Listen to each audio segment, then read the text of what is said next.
It's time to put yourself first. It is time to realize that your life is just as important as everyone else's.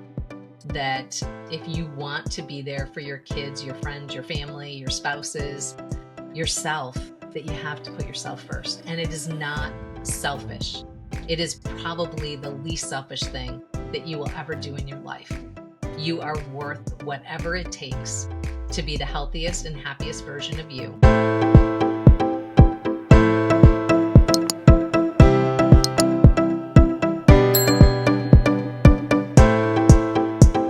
Today, I'm joined with Debbie Waidl, a migraine freedom expert. Debbie, it's such a pleasure to have you here today. Anita, thank you so much. I'm really excited to learn a lot more about migraines. I think it's really important, and people don't realize the importance. For some people, it can be debilitating so much. So yes, I know in the past I have had migraines, and I do sometimes very rarely get them now. So it's something close to my heart. Well, I'm so glad that you rarely get them now, because 1 in 4 women are suffering with migraines, and that number just keeps increasing. So I'm glad that I can be here today to share a little bit of hope with some people. So with that said, what is one of the most courageous things that you have done? Well, I would say it actually ties in with this. One of the most courageous things I think I've done is totally switch careers in my 40s.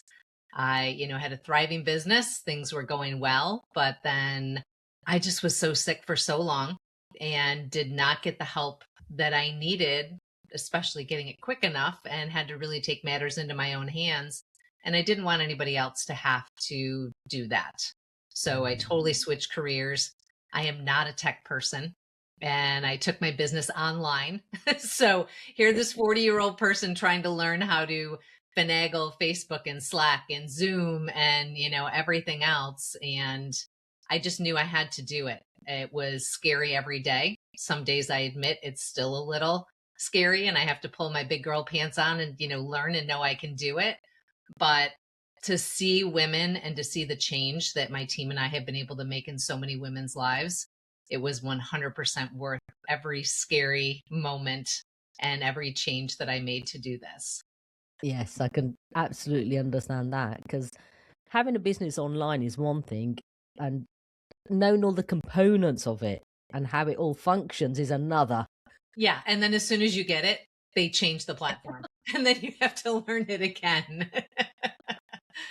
Up-to-date technology for you. I know. And I just didn't grow up that way. I mean, I went to a parochial high school and they taught typing, on typewriters. I mean, I'm 56. I'm not, but still it's a different world. And I thought, I'll never need typing. I don't need this class. Well, the joke's on me, right? Yeah, it's just quite funny, isn't it? Oh my gosh. So can you share your journey of what led you to become a migraine freedom expert? I would love to. So in my 30s, I had my second child. I was actually 30 years old when my daughter was born. And it seemed like the minute she was born, all of a sudden these occasional, what I called headaches, all of a sudden turned into daily pain that kept increasing to the point where I knew that they were migraines. My mother had migraines. My grandmother had migraines. And then I just kept getting sicker and sicker. On top of the migraines, it was extreme exhaustion. I could barely get out of bed, joint pain in my 30s, insomnia, gut issues, allergies. The list just kept going on. And I felt like I was spending more time at the doctor than my child, which, they go to the doctor a lot when they're little, but I had more appointments than she did. And of course, we went through the normal gamut. The doctors put me on medication and told me, don't drink red wine, stay away from chocolate, all the normal things they say to people with migraines. And I even went to a neurologist, a specialist in my area. He was the top migraine expert. And by the time I was done with all of this, I was on 7 different medications and I was, 37. So I just knew that this was not the right way to go. So I started researching on my own. I realized that there was, a difference between conventional medicine and functional medicine. I'd never really heard that before. So went back to school, got certifications, and realized that if anybody was going to help me, it was going to be me. So took control, and here I am today, created the Freedom from Migraine method, the very thing I tested on myself, and now have helped over 1,000 women be able to reduce the severity, duration, and frequency of their migraines just by shifting. I still love conventional medicine, don't get me wrong, but there's a time and a place for both, and really shifting the perspective of, okay, we don't necessarily go to a conventional doctor when we need to overhaul our whole system, but man, if we break our leg, we know exactly where we're going, right? So Yeah. that's what led me here today, and now I can gratefully say it's been over 10 years since I've had a migraine. Oh, wow. How incredible is that? It's amazing. It really is amazing. As I said, I'm 56. I feel healthier now than I did when I was in my 30s. God, that's saying something, isn't it? Yeah. Yeah. Mm. When you pay attention to your health, and you have to give your body what it needs every day. And now I know how to do that. So what was it like living with daily migraines, and how did that impact your life? Because I can imagine that can be very incredibly challenging, It especially really with was. children as well. Yeah. As I said, my daughter just Mm. born. I had a son. He was 4.5 years older. So trying to raise two children, trying to work, trying to be a friend, a daughter, a spouse. It was, I must admit, kind of miserable. Mm. When I look back, I am so sad still that I missed so much of their young years. I wanted to be a mom so bad. And my kids actually grew up on TV a lot Mhm. because there were many days where I didn't have an option. I Mhm. couldn't take, I kept them safe in the house. We'd get locked in a room and I knew they were okay, but I couldn't pawn them off to babysitters every day and family every day. And I only had, I had Imitrex, which I'm sure if a lot of people have migraines, they're going to know that drug, sumatriptan. You only get 9 a month. Mhm. And when you have migraines 30 days out of the month, there's a lot of days that you don't have that medication. So I spent a lot of time not being the mom that I wanted to be, or if I was able to do the things I wanted to, I was really pushing through, which I see this with so many women. We drug up, we ice up, we Yeah. essential oil up so that we can go try to do the thing. But inside, you're just dying and you're waiting to get home. My kids actually joke with me. They didn't realize this till about a year ago, which is so funny. They're 30 and 26 now. They finally realized why I put them to bed so early. They were like, Mom, we go to bed earlier than any of our friends. Why? And I made something up back then, but it was because Mhm. I couldn't do it anymore. Mm. It was like, all right, I hit my limit. I'm like at a level 8 migraine. It's time for bed. So it was hard. It really was. And I don't want anyone else to have to do that. Life is so short, it's so precious.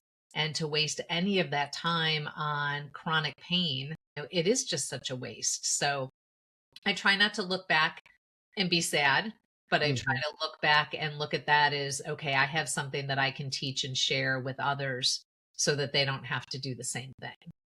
Absolutely, and it must have been isolating as well, because like you said, you're locking yourself in a room as long as your children are safe, and then what else can you do? Yeah, Oh, apart from sleep it off, take the medication. exactly. Yeah. Yeah, I lost a lot of friends, and I'm not saying that I couldn't still talk Mhm. to them today as much, but there were quite a few friends after the 10th time of saying, "Hey, Debbie, do you want to go out?" and me canceling. After a while, I'm sure they probably thought, "Well, she just doesn't want to be with us or do Yeah. something," but it literally was, I don't have anything left to Mhm. give today.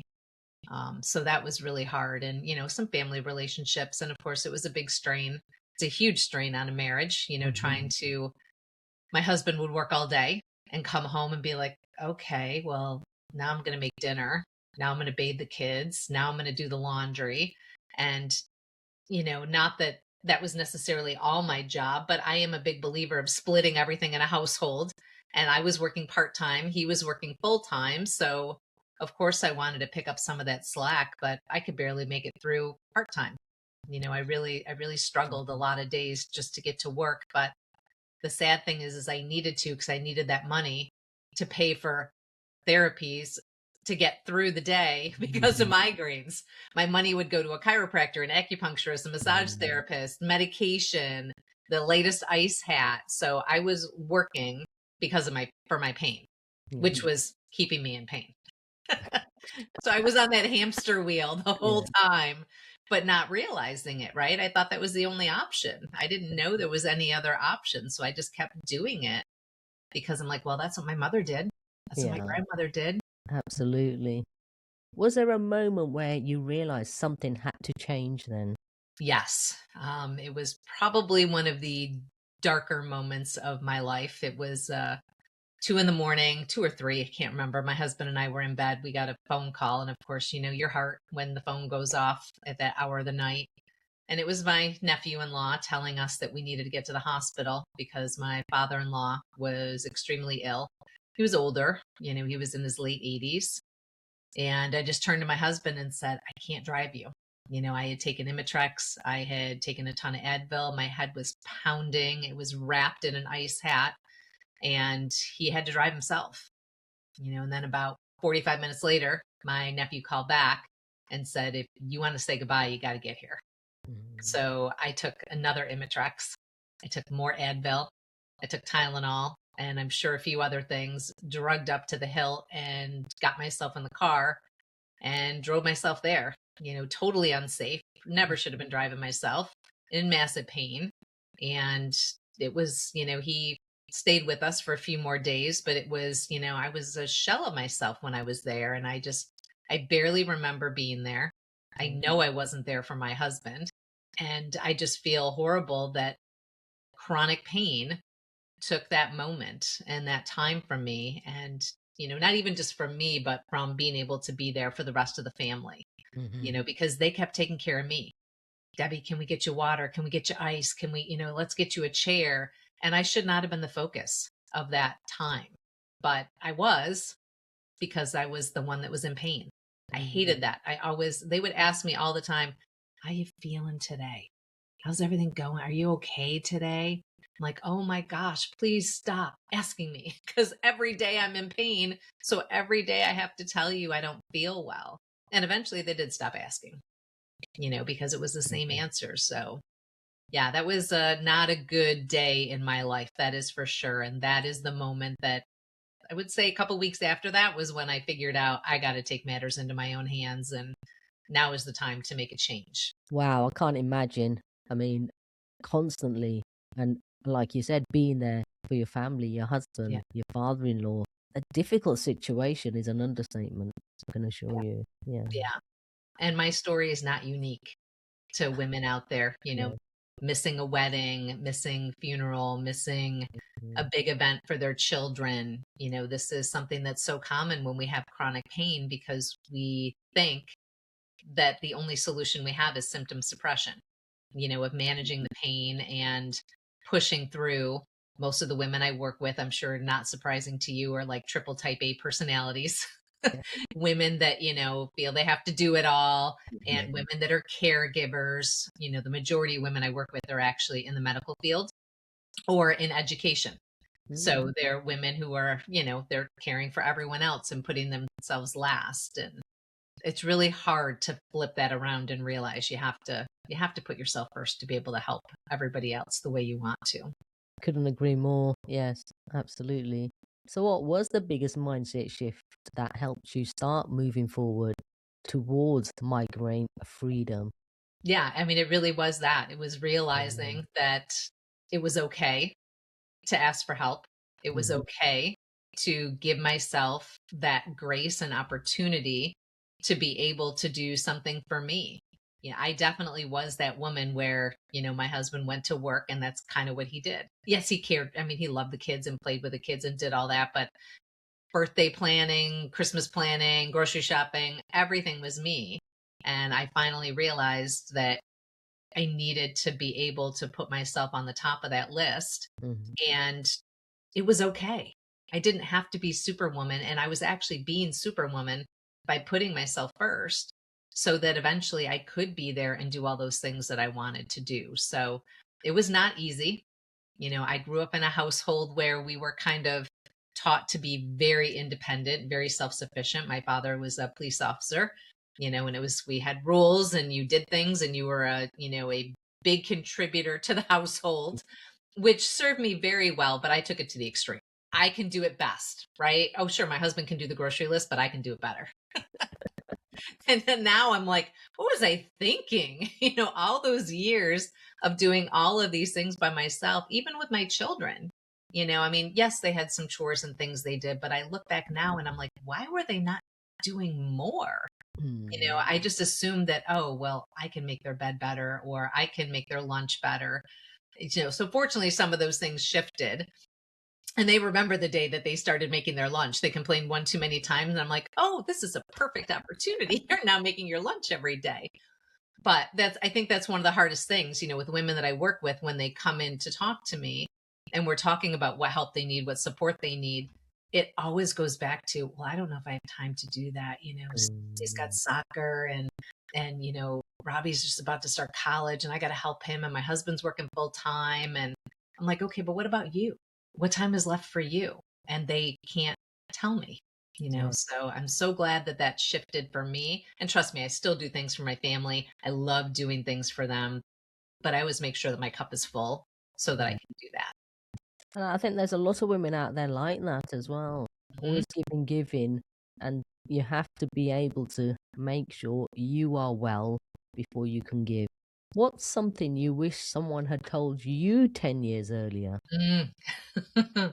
I wish I knew that there was another way. I wish I fully understood the difference between conventional medicine and functional medicine and how they can work together so well. I grew up knowing, okay, you're a doctor, you have a white lab coat on, you know everything, you're going to fix all my problems, you're going to tell me what to do, and I'm going to go home and do it. But I really wish I had understood back then that, okay, that, we have conventional side, but here's also functional medicine where we're looking at your body as a whole. We're teaching you how to listen to your body. I always talk about how our body does talk to us. It just can't speak English. It talks in symptoms, right? But we're never taught how to listen to that. We're not taught that language. So I wish I had known that there were these two wonderful forms of medicine and how you can use them together, because all I did was focus on conventional medicine. And now I know there's a time and a place for everything. I'm dealing with tennis elbow right now. It hurts like crazy. I've done all of the functional things that I can do. And now I know it's time to pull in some conventional support. I'm still going to work on the functional end, but it's like, okay, I have tried it all. I've done it all. I need a little pain relief while I continue working through this. But I think so many people think they have to love one or the other. Like, it's like they have to be in one camp or the other. And I can't like that if I like this, but you have to really find what your body needs and utilize that in the moment. Be that, somebody said this to me once, you have to be the captain of your own health ship. You have to be in control. You know your body better than anybody else.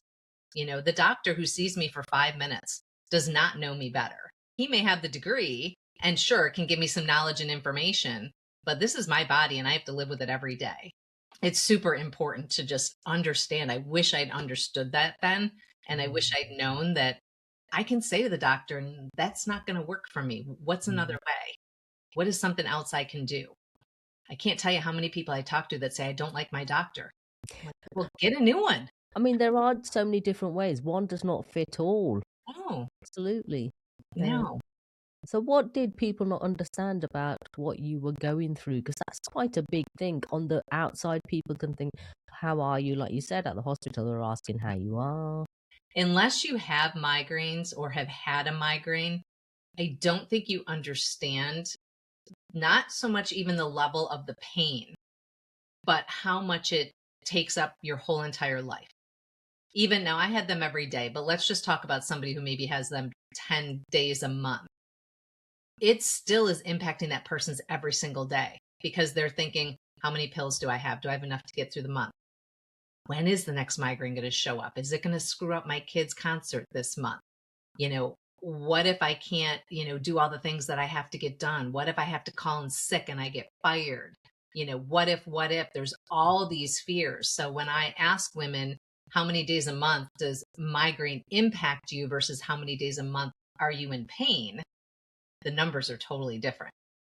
They will always say, well, migraine impacts me every single day, and that's something that we really have to be thinking about. So if someone says, well, I only have a couple migraines a month, I'm going to live with them, I'm not going to worry about it. Well, no, you have something that is impacting every single moment of your life, which really needs to be a focus. It really has to, because migraine is not just pain. Migraine is something that takes over, and it doesn't just impact you, it impacts your family, it impacts your kids, it impacts your husband, your wife, your parents, because they don't get you, right? They don't get to have you the way that they want all the time, and they don't fully understand because they haven't experienced that. And it can be very isolating when someone says to you, well, it's just a headache, can't you just drink some water and take an Advil? And you're like, no, I can't. I could, but it's not going to do anything, right? And they love you, of course. They just don't understand. It's really hard to understand something you haven't gone through. Kind of like men with childbirth, right? I know they say if you have a kidney stone, it's the same, but I don't know. No. I think if you haven't experienced, you don't know. So we actually work on training families as well, trying to give them a little bit of a perspective of what their loved one's going through, so that you can have this full support system. Because I think you used the word before, isolating, it can be very isolating, not just being in the dark room, but your whole entire life. You can feel isolated. Yeah. What fears or doubts did you have to overcome along the way? Because there must have been many. There were definitely many. One of the biggest ones that I really had to focus on was being okay with the fact that my family thought I was a little nuts for a while. Because they were so big into conventional medicine. Like, why do you want to stop taking medication? Why are you not going to the top neurologist anymore? Why are you trying all these, like, it can't be your food. It literally can't be you changing your food and exercising more and doing all these things. I got a lot of pushback, and I got a lot of pushback from friends as well, because they thought that, what is she doing? Medicine is medicine. So I was afraid, that I was doing the wrong thing. I wasn't really sure, of course, until I started seeing the results. I was afraid of conflict. I was that kid that was very introverted when I was little. I was the observer. I didn't talk a lot. I didn't like conflict. I didn't want people mad at me. So to have to come out of my shell and be able to stand up for myself was really hard. Of course, very worth it, but it was really hard for me. So it was a long journey trying to kind of break those fears. And then, of course, the big fear of when I switched careers. That was huge, and it was also at a time where my husband had been laid off. So here I am spending a ton of money on migraines, had a halfway decent business, and then decided, nope, that's not what I want to do. And I think my husband thought I was nuts. Like, this is really the time we're going to be switching. But I just knew. I just had that. I knew I had to share the story, and I knew the only way I could do it was by helping people, because you go to the doctors and you talk to them about this stuff, and they're like, yeah, Debbie, if you want to go do that at home, that's fine. I still want to give you your Imitrex. Here's your prescription, take it home. I'm sure you're going to need it. It was probably one of the best days of my life when I could call that doctor and say, stop the prescription. I don't need it anymore. And they're like, oh, you'll be back. I'm like, no, I won't be back. And I haven't been back, but that nicely goes on to my next question. Many people rely on medication. So what do you believe is missing from that approach? Absolutely. So it was kind of like the conventional medicine and functional medicine. There's two sides when you look at any type of chronic pain. So whether it's migraine or not, this works for that. We have to think about, what is the root cause? What is causing this symptom and pain? And then at the other side, what can we do to manage the pain while we're working on the root cause? So I'm not anti-medication. I'm not anti-support for when you're in pain, because I remember those days. And there's no way, when I had daily migraines, if you tried to rip my medication out of my hands, I would have fought you tooth and nail. Like, absolutely not. That is mine. You cannot have it. But I also know that the longer you take medication, the longer you're going to be stuck, because medication, it is in its own effect toxic. You are taking man-made chemicals, you're putting them in your body. So you're keeping yourself in this spiral. So you have to get to the root cause. And we know through research, through, functional medicine, the research I've done, that at the root of all illness is chronic inflammation. So what we help women determine is, where is that inflammation sneaking in? Is it coming in through your food? Is it coming in because we're doing the wrong type of movement for you? Not necessarily that you're not doing any, but the wrong type for you. Is it coming in from toxins in the world? Medication, cleaning products, the air we're breathing. Is it coming in because we're not sleeping well? Maybe we're in bed for 9 hours, but we're not getting quality sleep. And if we're not getting quality sleep, guess what? We're not resting, we're not rejuvenating, we're not repairing, we're not building hormones, we're not clearing out waste. So we look at all 6 areas, and one of the top ones that we look at is mindset. There's so much research on neuroplasticity, neurorewiring, how our thoughts impact everything that we do. So that is a huge piece of what we build into the Freedom from Migraine method. And it really goes along with all the pieces.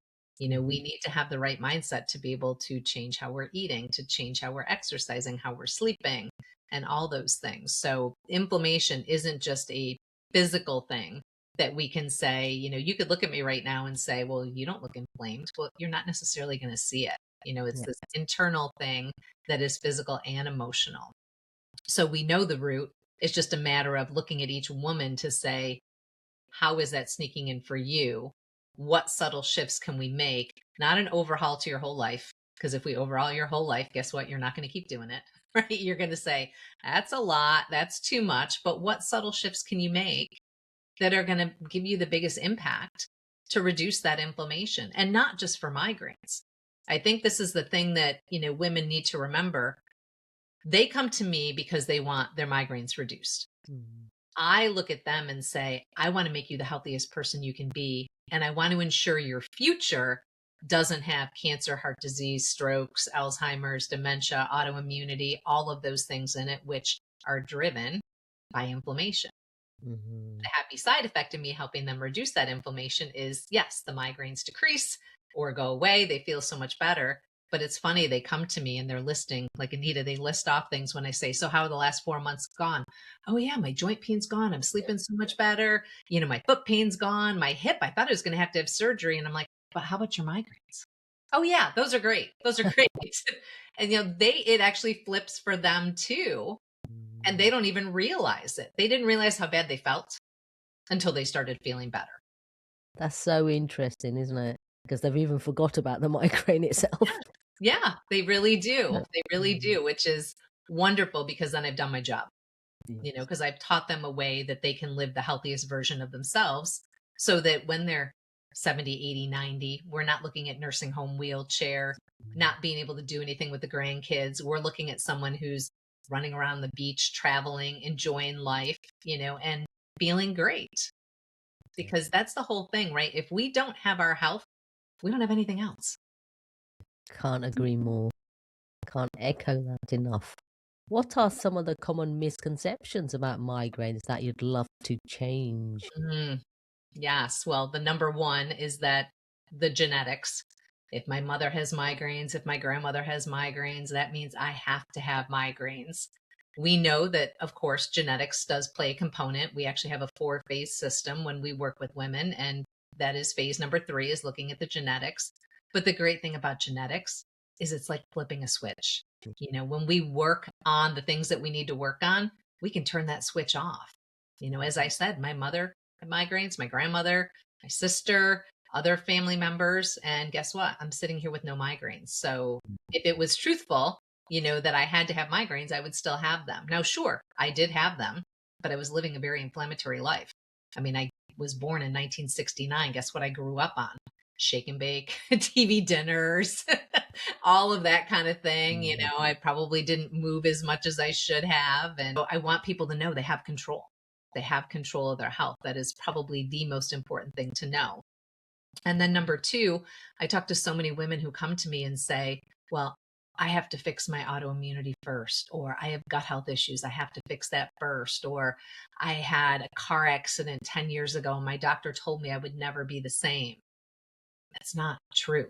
When we work on, as I said, when we work on migraines, we're really working on a chronic inflammatory system that is dysfunctional. And when we work on that, we get to work on everything else. But if you're just trying to work on a little piece of autoimmunity or a little piece of gut health, you're always going to stay stuck, because that's almost like using conventional medicine, because you're focused in one area. You need to focus on the whole big picture so that all of those areas start getting better. And I think that's probably one of the hardest things for women to really get a grip on, because they're still so used to that segmented system. Well, my doctor said I need to fix this, then I can work on the next, then I can work on the next. I'm like, but how much easier if we just work on it all at once?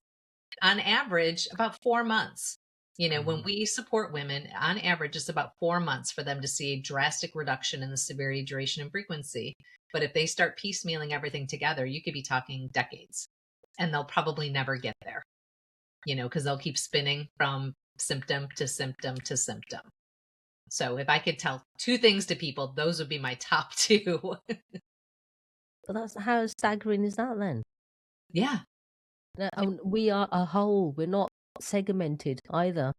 Exactly. But that's what we've all grown up with, right?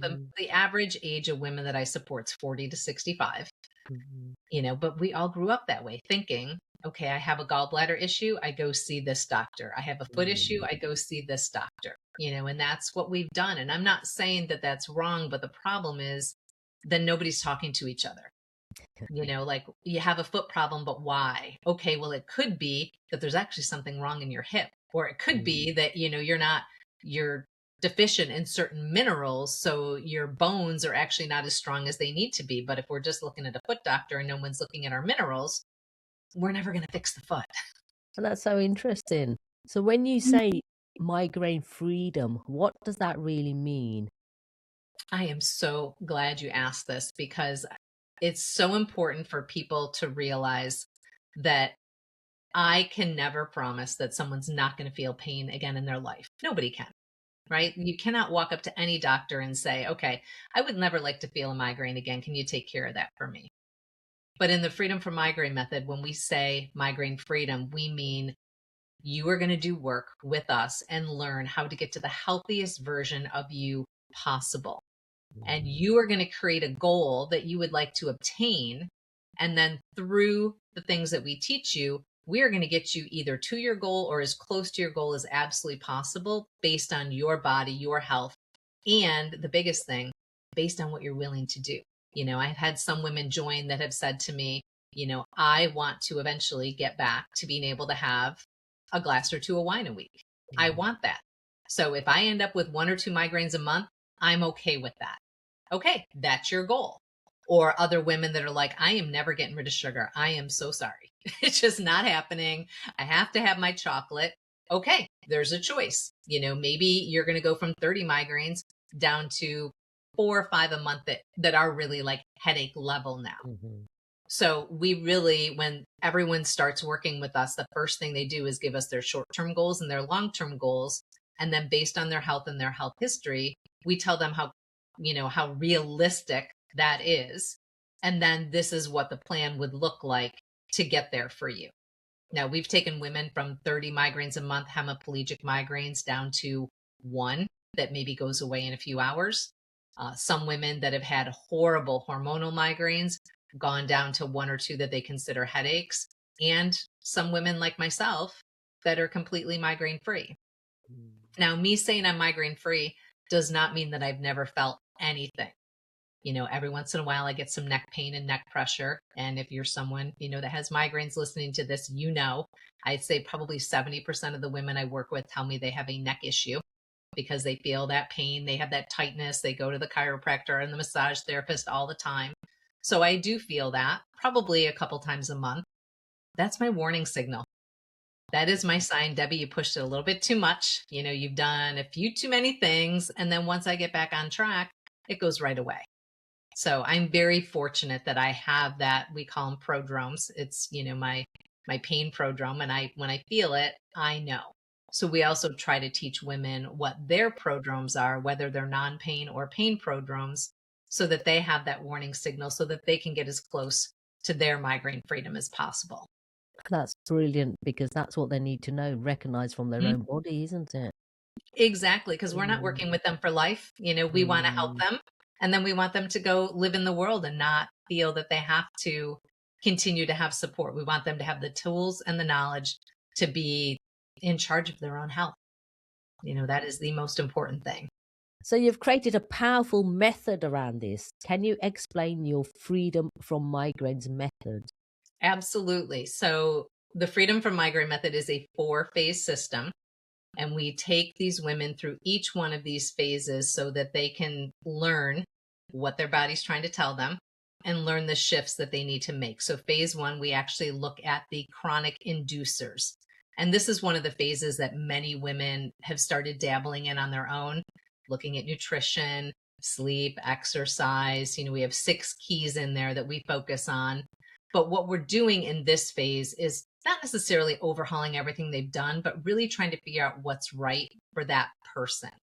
So, for example, if someone comes to me and they are like doing kickboxing every single day, and I know their adrenals are shot, but they're like, I know this exercise is going to help my migraines. Well, it's probably not, because your adrenals are shot. So, we need to actually take a step back. So, we teach them, okay, this is what's right for you today. We can work our way back up if you love kickboxing, because I actually do like kickboxing, but we can work our way back up. But what's right for you today? And then when we figure that out, now we need to look at the other 6 keys. Okay, you're working out this way now. Your food may have to shift. Your electrolytes may have to shift.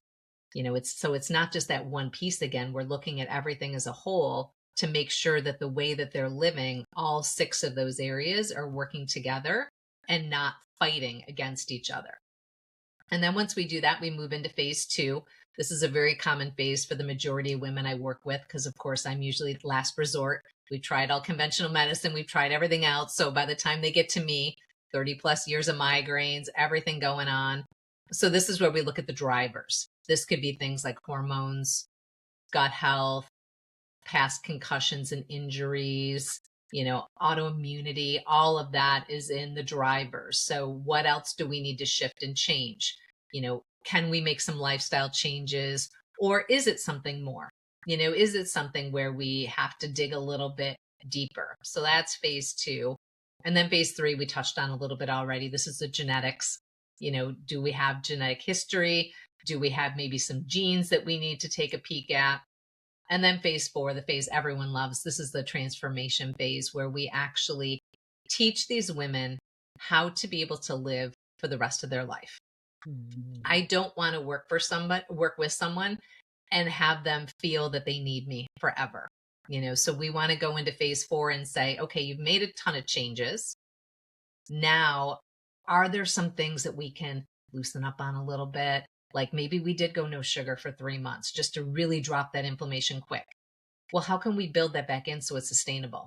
If someone loves sugar, like Anita, if you were a sugar addict and I told you no sugar ever again, you'd last about 4 months maybe, and then you're eating I sugar don't again. even think I'd last that long if that was the case. So we have to figure out, okay, Yeah. when are we going to add this back in? How are we going to do this? How can we have a healthy relationship with sugar? Because when people say to me, when I'm, supporting them, when they say I cheated or I did this, I'm like, there is no cheating. You made a choice.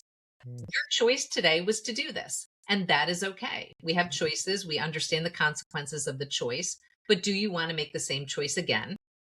Or do you want to make a different choice? And if you want to make a different choice, let me help you figure out how to do that. So phase 4, we spend a lot of time giving them the power, giving them the control, and giving them the courage to be able to do it on their own. So those are the 4 phases that we take women through. The majority of women, I would say probably 90% of the women that we work with, 90 to 95, are great in those 4 phases.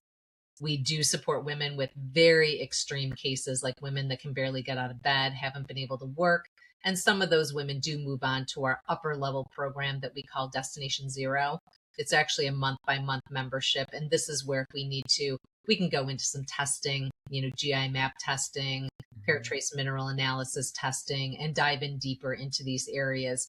Because some women, oh my gosh, by the time they get to me, like their spouse is running the call because they can barely, lift their head off the bed. So we have support for all different levels, from someone who's getting 1 or 2 migraines a month all the way up to somebody who's barely functioning. But it's great to be able to have all these phases and different levels of support to be able to get them there. And I have an amazing team behind me that helps me do the same thing. And the women that work with me to do this have all gone through the Freedom from Migraine method, all had migraines for at least 30 years, tried everything to end their migraines, and did not see results till they did this program. Because I do think that that is a key to our success, is that we know what you're going through. We know what you're feeling. We know what you've tried. We know how crappy it is when it doesn't work. So we can really guide you in a way that's going to get you the results that you're looking for as quickly as possible. We don't rush, but we're not looking to make this last, 10 years. We'd like to get you there so you can enjoy every moment of your life as quick as you can. Yes. And that's the key, isn't it? To be able to enjoy life. Yeah. It's simple. That's it. Do you know what women say to me sometimes when I say, okay, where do you want to be in 6 months? What do you want to do? Some of the first things they say to me is, I just want to be able to do laundry. I want to be able to cook dinner. I mean, I have to really dig deep to figure out what they really want, but that's where their minds are, because they can't even do simple tasks someday. Like, I want to be able to drive myself to the grocery store without worrying I'm going to have to pull over and throw up. This is where some of these women are. But when we dig a little deeper, I want to get to the park with my kids. I want to go to Europe with my spouse. I want to be able to plan that girl's trip, or, go camping in the backyard and not worry that I'm not going to be able to lie on the ground. So they have massive dreams, but in that quick second, they can't think past getting the daily tasks done, because they're having a hard time doing those on a daily basis. It's just simple things. Yeah, it really is. Living your life. Mm-hmm. Yeah, because we all want to feel we can do it, right? That we can do the simple things. Not that we haven't learned to be able to ask for help, because of course we're learning to do that, right? But we still want to know we can. When we think about the person who's lying in the hospital bed who's like, oh my God, just get me out of here. I want to do it myself, right? Well, we want to do it. But of course, when we're home and we're feeling well, it's like, oh, well, you can wait on me if you'd like. It's okay. There's a total difference in that feeling of knowing you can and can't, right? And we want to know we can. We want to know that we have control and that we're able to take care of ourselves. And that's the big thing. I like you touched on that. It's knowing we can doesn't mean we have to. Exactly. Yes. Because I know you've talked about food and the environment, because these are big things. But why is addressing chronic inflammation so important to lasting results? I know inflammation can cause so many issues. A lot of people are living with inflammation that they don't even realize they've got it. How can you not realize? I mean, as soon as I'm very healthy and I'd like to think I eat clean, or at least I do eat clean. And when I eat something and even my hands start getting a bit tight, I know that's inflammation instantly. So I can tell instantly when I've eaten something that didn't agree with me. Exactly. Yeah, we have to think about, first of all, we have to think about inflammation as actual inflammation. The process in our body is wonderful. If we did not have the inflammatory process, we wouldn't be able to live, right? You cut your finger, the inflammatory process comes in and it fixes that. You sprain your ankle, same thing. You get sick, same thing. Your inflammation is running rampant right now, right? Trying to make sure that you're okay. And that if I was exposed, my husband exposed me to a cold, I'm sure my inflammatory process is trying to make sure I'm good. But what we don't want is the inflammatory process running 24/7. And we look at this in a stoplight system that we've added an extra color. So think about green is your inflammation kind of sitting on your shoulder, waiting, like observing, going, like an army. Okay, everything looks good. It's fine. We're just going to hang out. And then yellow, it's like, there's a few things going on in there. So we're going to go in and we're going to work a little and then we're okay. So maybe like you're feeling a little allergies, maybe some mild headaches, a couple little symptoms.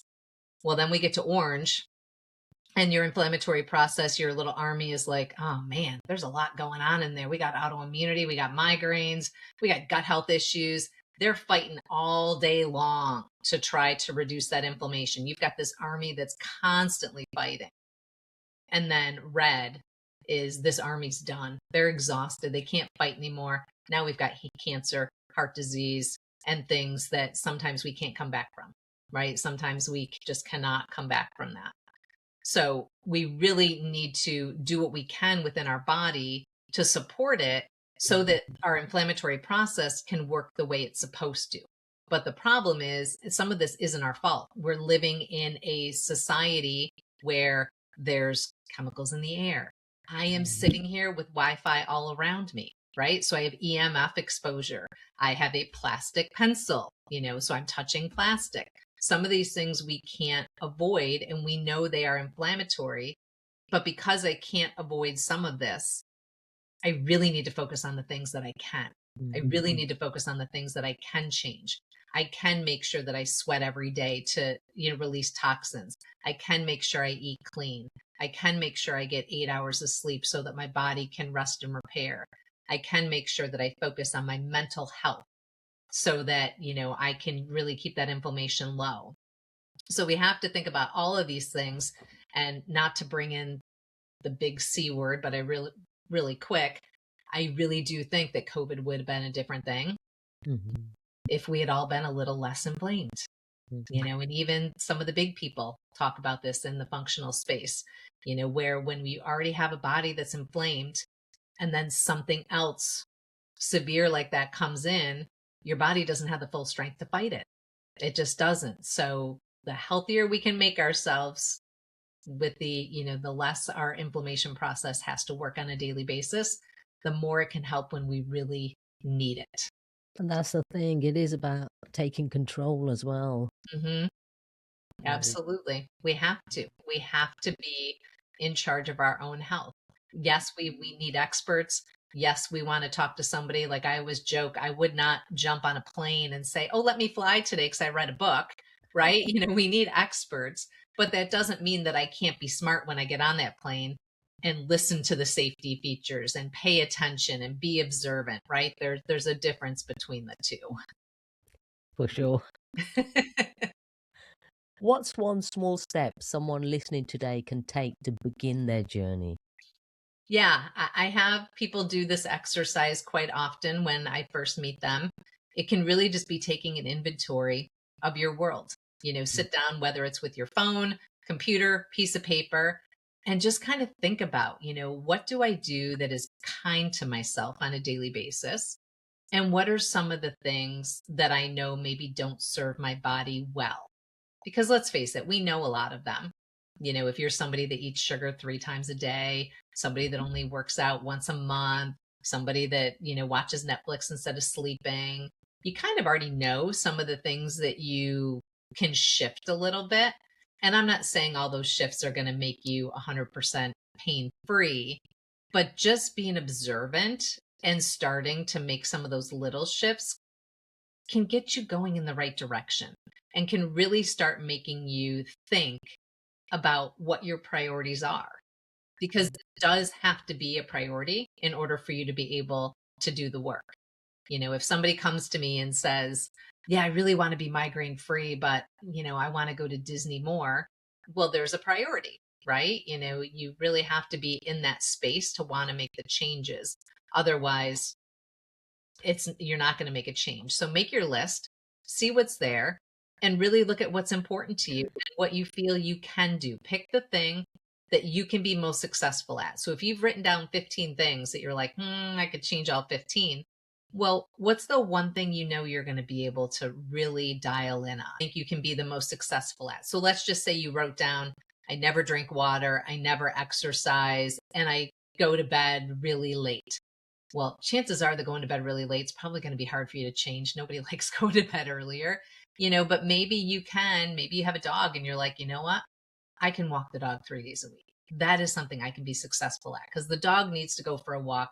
I need to go for a walk. So instead of my spouse doing the walk, I'm going to do it. Bam. Now you've made yourself successful in something. Do that for a few weeks, then go back to your list. Once that becomes kind of an ingrained habit and you're used to doing it, now let's add one more thing. Okay, I never drink water. I wonder if maybe I could just, every time I brush my teeth, I drink a glass of water when I'm done. Now we paired a habit with something else, right? So we can remember it more. We do that for a few weeks and then we see where we are. One of the biggest problems I see is that women are like, oh my gosh, I have like 50 things I have to change. I got to start doing it all tomorrow. And then they start doing it all tomorrow and it lasts like a day. I can't do all that. That's way too much, right? So make yourself successful. Pick something that you think you can really do and do that until it feels good. And then find something else. And I know we've kind of touched on this. What role does the mindset and emotional well-being play in healing? Because we know how we feel, the mindset, if it's negative, we know it's going to have a bad reaction. Yeah.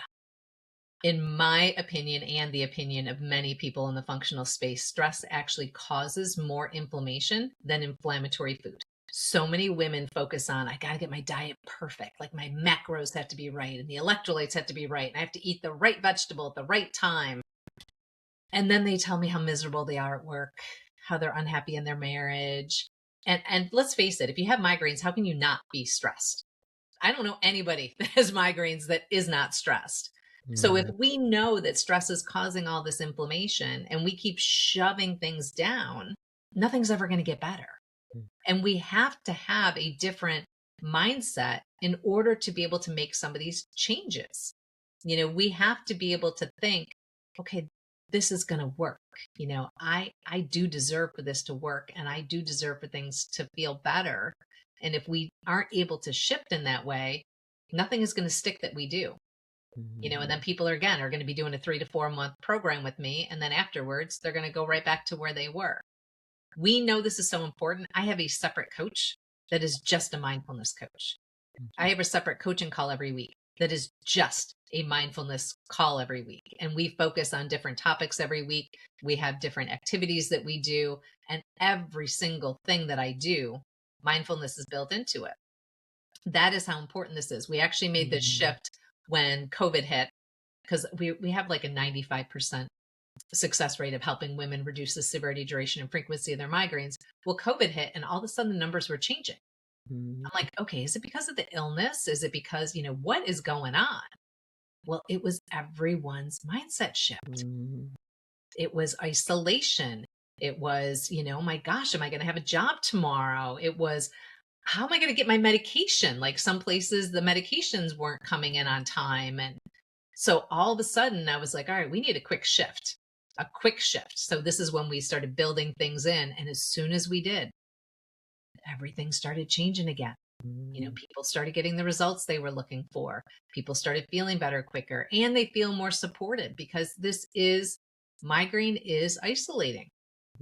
You don't typically have someone else, in your family that you can chat about all the time about migraines. So we really shifted our community to make it so that, okay, all these women I'm working with, you are all in this community together now. You can chat every day. You can support each other every day. We're going to make sure you have that opportunity to do that. We now have people that live in, the UK and the US, and now they're friends on Facebook. They're chatting all the time back and forth in Messenger. It means, I hate to, and I do this all the time. I always say I'm never going to pick one thing in the program that is the most important, but this is it. It's not your food, ladies. It's not. Food is important, and I can hear Dr. Hyman in the background going, hello? Yes, food is important. Food is 100% important. It is. But if I had to choose one thing you were going to work on, it would be mindfulness and neuro rewiring your brain 100% every day. That's really helpful to know for a lot of people because, like you said, they will assume it's food. Yeah. And I agree. We can't go around eating like we were in our 20s, right? We're not having, pizza every night, drinking beer and eating Oreos. We're not doing that every day. Though it's okay every once in a while, but we're not doing that every day. But yeah, if I had to choose, because you have the right mindset, guess what? You want to eat healthy. You want to enjoy, you want to make a choice and enjoy, but you care more about all those other areas when you have that mental space. This is something I work on all the time. Women will say to me, well, you're the coach. You must, already just be there. You don't do everything. I'm like, no, I actually have someone I talk to, once a month. I think it's super important, whether you need someone weekly, monthly, whatever, but just someone to chat with to kind of keep me on track and know the things that I need to work on. I go to yoga 3 days a week. I must admit, I'm not a big sit down and like meditate, but I meditate in a different way. I take the dog for a walk and I am thinking. I'm in the shower and I am thinking. And it's about finding what's right for you and really going with that and it's like taking that mental break in a day, right? After you and I are done, we've, been staring at a screen for a while. I'll go look out the window, and just kind of take a peek and look around or look at my pup for a minute behind me or, make that mental shift of, okay, take a deep breath, and really just center myself again. It makes such a difference. It really does. Yes, and I shall go for a short walk today. Yeah, absolutely. This will be a really interesting question.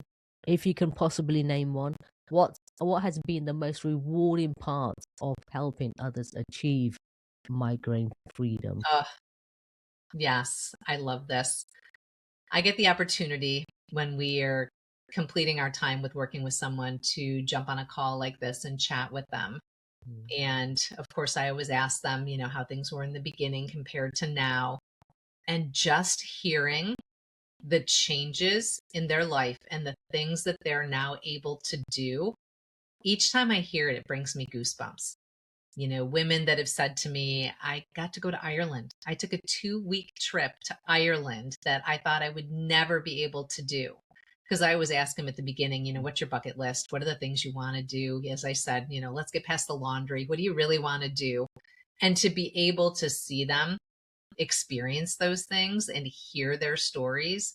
So many of them have actually shared their stories. We have quite a few of them on YouTube, but it's just hearing that and knowing that if we hadn't crossed paths, more than likely they would have kept doing the medication route, the Botox, the surgeries. I had one woman, her name is Sue, and how old is she? I want to say she's around my age, maybe 60, a little closer to retirement. But anyway, she was about to have surgery. She had spent $60,000 trying to end her migraines. Tried everything, like out of the box things, oxygen therapy, stem cell, done it all. And she was at the point where she was going to go in and have them permanently cut nerves because she didn't know what else to do. And she was like, I can't afford to do anything else. Are you kidding me? Well, after we chatted, she decided to give the program a try. And she's like, you know what? I'm not going to tell my husband because how can I go tell him that I'm spending more money? She goes, I'll beg for forgiveness later. She goes, but I promise you that I will shout this from the rooftops that this works. I don't really think it's gonna. I'm keeping my surgery appointment. So she kept it and she canceled it. And now she gets to shout from the rooftops. And now she just sent me photos of her skiing with her grandson, and they are planning a trip to Switzerland to ski. That's what lights me up. And that's what gets me every single day wanting to continue and share and let people know about this journey. I am not, someone who does well at marketing and all that to try to find people, but it's so worth it for me to step outside my comfort zone and learn how to do that. Not because, I'm like, okay, I just want to grab all these people for me, but because I want people to know that you can make a difference in your life. I want people to experience that joy and get to go skiing in Switzerland and get to go to Ireland and get to be at their kid's wedding without pain. That is what lights me up. And that's just, in a way, pure love, simplicity. And that's the thing, you need to take that. Yeah. Yeah. So, Debbie, if there was one key takeaway you want every listener to walk away with today, what would that be? It's time to put yourself first. It is time to realize that your life is just as important as everyone else's. That if you want to be there for your kids, your friends, your family, your spouses, yourself, that you have to put yourself first. And it is not selfish. It is probably the least selfish thing that you will ever do in your life. You are worth whatever it takes to be the healthiest and happiest version of you. And trust me, when you do that, you will have a more fulfilling life. You will have the life that you want, and you'll be able to support everyone in the way that you want to. That is at the top of all of this. I love it. Absolutely love it. Thank you for sharing that. Oh, absolutely. So where can the listeners find you online, your website? Yeah, so I spend the majority of my time on Facebook. I am in the Women's Migraine Freedom Group. That is the name. You just search for us. I'm also on Instagram, but we spend a lot of time on Facebook. YouTube, I also have a YouTube channel. As I mentioned, we have so many of those wonderful stories that people can go take a listen to. But come find us on Facebook because we share a lot of trainings over there. We have a lot of free resources. And we have our migraine sensitivity scorecard, which is a self-assessing scorecard that you can just get started on your own. Because I know sometimes you're like, oh my gosh, one more person, one more thing I'm going to try. Are you kidding me? I've already done it all. You can do this yourself. You join the group, my team will give it to you. You can actually take a peek to see where you're at. And then if you want some help, you have a team of women here ready to help you, but you're also putting yourself into a community of women just like you, so you don't feel alone anymore. Debbie, that is brilliant. And all the links will be in the show notes. So people listening, do please go ahead. If there's somebody, if you haven't got migraines and there's someone point them towards it. You will be doing them a huge favor. And just check it out for yourself and see. You never know what you might find out for your own health. That's right. And you don't know what you don't know.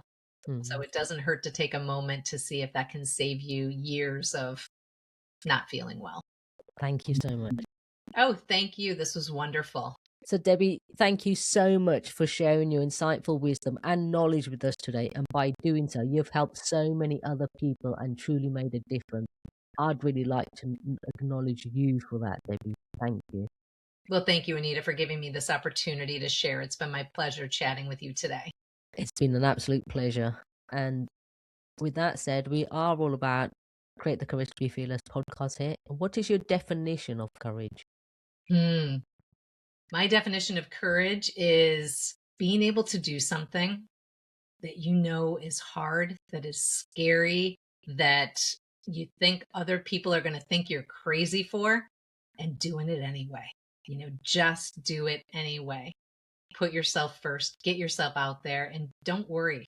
That fear is what fuels you. That's what makes you courageous. So don't shy away from things that are scary, that are different, because that's where the real magic happens. That's your courage is going to drive you to be able to do amazing things in your life.